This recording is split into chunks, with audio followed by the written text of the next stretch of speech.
मंडळी नमस्कार, मी विजय दंगेकर. आपण पाहतात लोणारी टाइम्स, आवाज महाराष्ट्राचा, महाराष्ट्राच्या जनतेसाठी.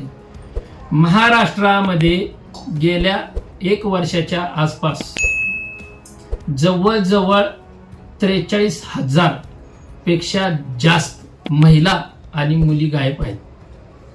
महाराष्ट्र गृह मंत्रालयाचं गुप्तचर खातं करतंय काय?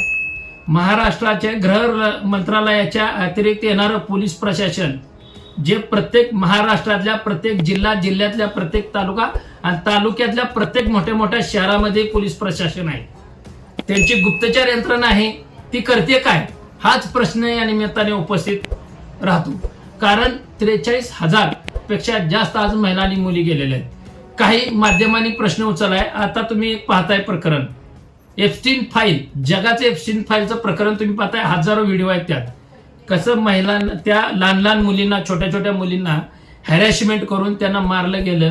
आणि नुसतं मारलंच नाही, ती मांस सध्या शिजवून खाणाऱ्या अवलादी या जगामध्ये आहेत.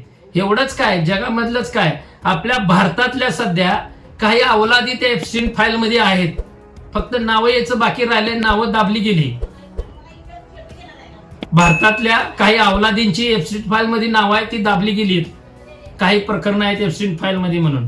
महाराष्ट्रातली सध्या त्यातली काही नेते मंडळी असतील, काही राजकीय मंडळी असतील, काही मोठे मंडळी असतील, ती सध्या या एप्स्टीन फाईल मध्ये आहेत. पण ती भविष्यात येईल, आज न उद्या. आज तुम्ही दाबताय पैशाच्या जोरावर, कशाच्या जोरावर बी तुम्ही दाबताय, पण एक ना एक दिवस येणार. सत्य जास्त दिवस जगासमोर राहत नाही, ती आज ना उद्या कळतेच लोकांना. त्याच्यामुळे त्याची तुम्ही काळजी करू नका. पण ती जी एप्स्टीन फाईल आहे, तशी महाराष्ट्रामध्ये सुद्धा एक एप्स्टीन फाईल आहे महिला गायब व्हायची. बघा, 43,000 पेक्षा जास्त महिला आणि मुली गायब झाल्यात.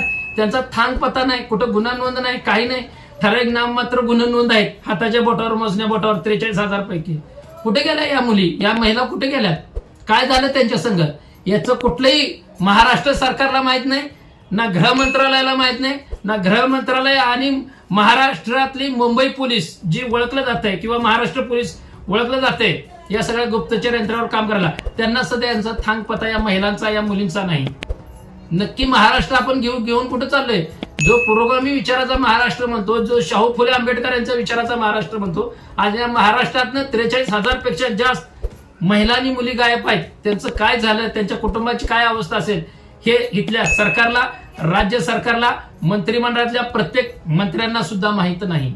एवढी मोठी घटना आज महाराष्ट्रात होत आहे. आणि ही मोठे चॅनलवाले जे आहेत ना, TRP साठी, त्यांनी ही सत्य कधी दाखवत नाहीत.